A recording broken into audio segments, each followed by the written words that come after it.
Good morning, everyone, or good evening, good afternoon, if you're watching this recording later.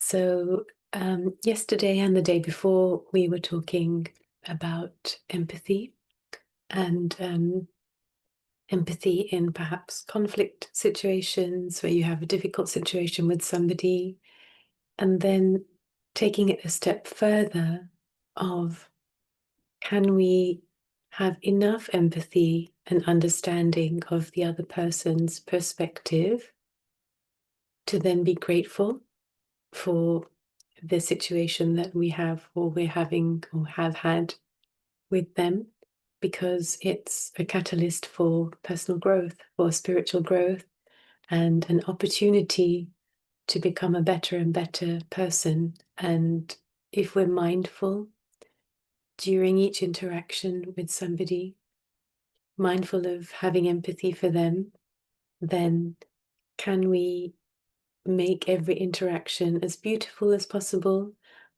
In the beginning, our reactions may not be beautiful. The more we go work on this path, we can try and keep trying to make our reactions and actions more beautiful. But like I said, sometimes we have to be firm. Sometimes we do have to put our foot down, and that's really okay. As long as on the inside, we analyze and try and understand at that point that this person has a perspective too. It may not feel right to me, but it's their perspective, it's okay. And not let it get to me in my heart, not hold a grudge, not hold on to that anger, to let it go at some point. And the more we let go, the less we have in our memory bank, in our mind when we sit down to meditate. And also empathy for strangers, I think, is a big one, not just people that we know who we may have conflict with, um, strangers who are going through something. So people that we know who are unwell physically, mentally, it's easier to have empathy for them because we know them, we have a bond with them, we have an attachment to them. But what about strangers? It could be a server in a restaurant, it could be somebody passing in the street, it could be an exchange with somebody in a shop, in a queue, in a line, anything like that.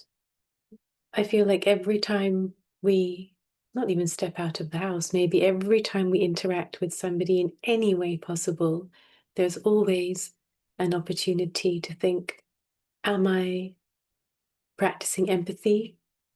Am I coming from a place of understanding? Am I doing my best to try and put myself in their shoes and see how they would feel? Um, and I'll give you a beautiful example of a situation where it may be surprising to act in the way this person did. And it was my mother, Mataji. We had gone to like a farm cafe. It's like a lovely organic farm cafe. It was outside of London, outside of the city. And we'd gone there and we just ordered some sandwiches. We're vegetarian, so we'd ordered, I think, some cheese ploughman's sandwiches.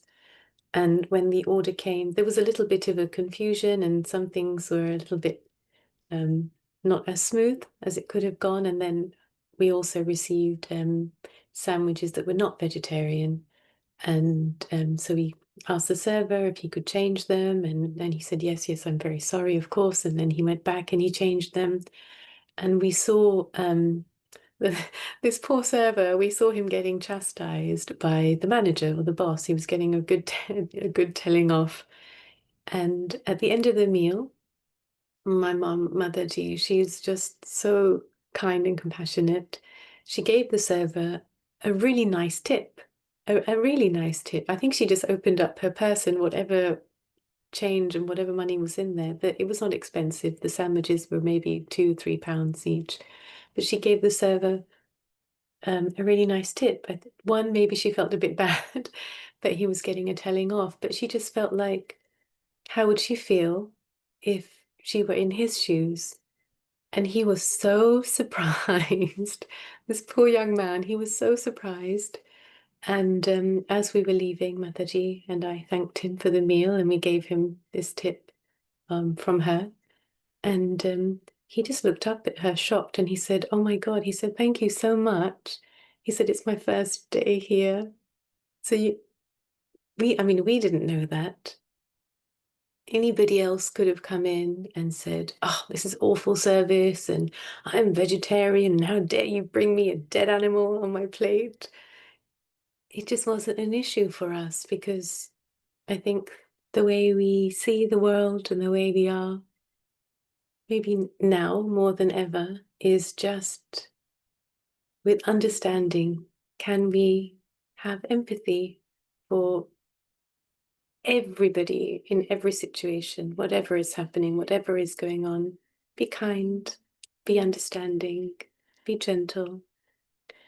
So there may be some slight disturbance because there's some work happening outside. I apologize about that.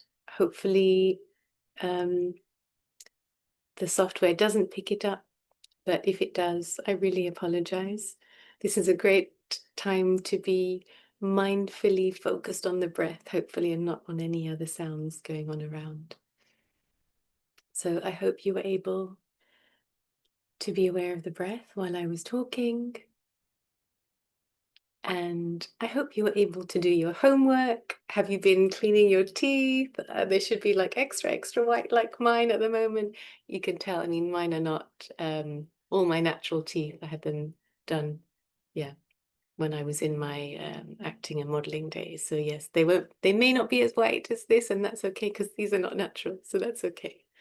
But yeah, I hope that while you are brushing your teeth, you're trying to be more aware of every brush stroke and not letting thoughts come in the way. This exercise I found is really transformative and really powerful because brushing our teeth is something that we do mindlessly. So many times we've done it. Can you imagine how many years you're alive and how many times you must have brushed your teeth without being aware of the chitter chatter of the mind and without being aware of what you're doing? And yeah, so I found it a great exercise. It took me a long time, I think months of really working at it to reach that stage where I could be aware of every brush stroke. And in the beginning, sometimes I'd go in, clean my teeth, leave the bathroom, and forget, did I even brush my teeth? Wait, what just happened? That's how scattered my mind used to be. So, yep, I hope you're able to really take your time with that one. When I say take your time, I mean give it time. You can still clean your teeth as quickly as you need to get on with your day, but take your time with this one. Don't get frustrated, don't expect to be able to do it immediately. And hopefully over time, you'll see the results. It's a great way to test your mindfulness, to see if you're able to be more aware of the brush strokes. So now I'd like to go into focusing on the 10 breaths again. So we'll go through the steps one by one. Begin by finding the breath in your body. So it could be in the chest, in the ribs, in the abdomen.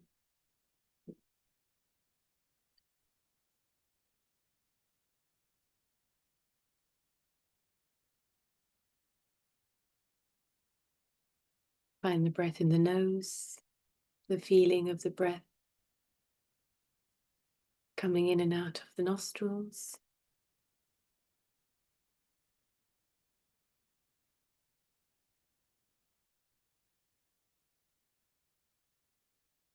Be aware of the temperature of the air coming in being different to the air going out.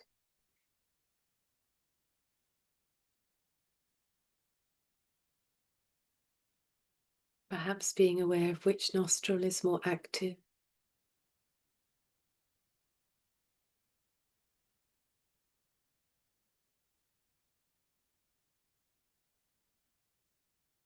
Relaxing your face into a nice gentle smile. And the tongue resting at the roof of the mouth.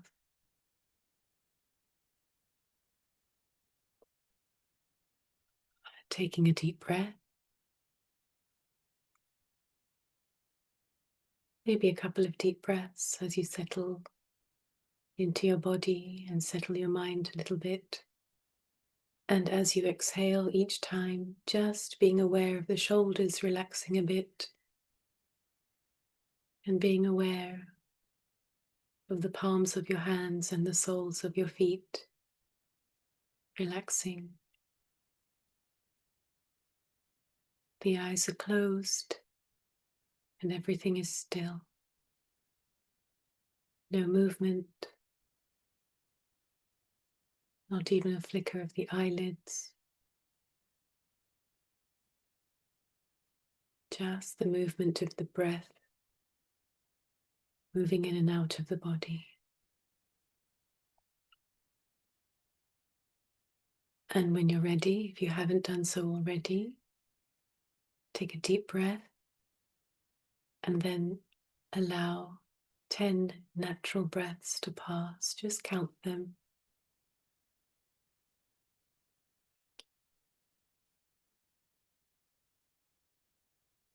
Maintaining that smile, maintaining that straight back and the stillness.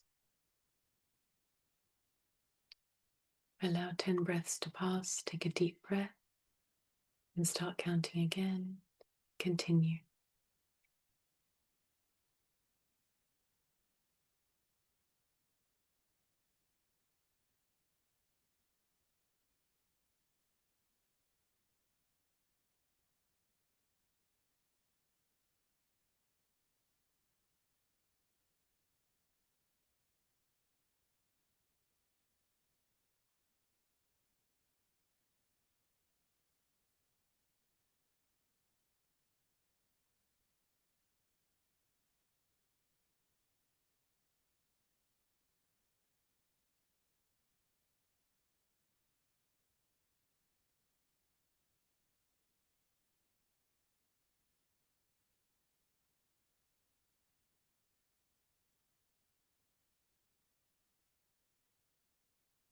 There will be thoughts appearing on that inner cinema screen in the mind. It's okay. Just ignore them. Don't give them any importance. Just keep being aware of your breath.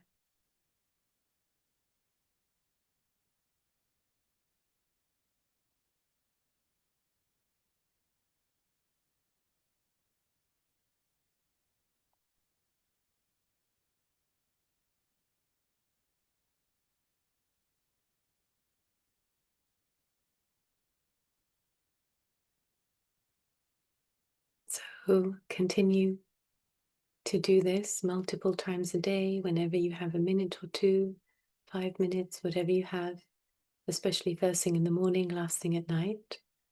And don't forget, the best way to keep your mindfulness in motion is as soon as you finish your session, be aware of which foot moves first when you stand up or move from your position, and keep that awareness about you throughout the day.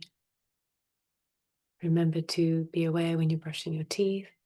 Remember to try and be aware of the number of times you stand up and sit down. That's a hard one. It's a really hard one. And just remember to be aware that you're standing up and sitting down. These are great exercises to help you sharpen your mindfulness, which will also help your meditation. And the sharper your concentration is in your meditation, the better your mindfulness will be. The goal is to blend the two, that then you're always in meditation, you're always in this state of awareness and a quiet mind, no matter what you're doing. So keep being aware of the breath in grocery stores, in saunas, at traffic lights, in a queue, while someone's talking to you, whatever you're doing, keep coming back to the breath. And don't forget, as soon as you finish this session, be aware of which foot moves first and the direction that you're moving into. And thank you for giving your time, and I will see you here again tomorrow. Bye-bye.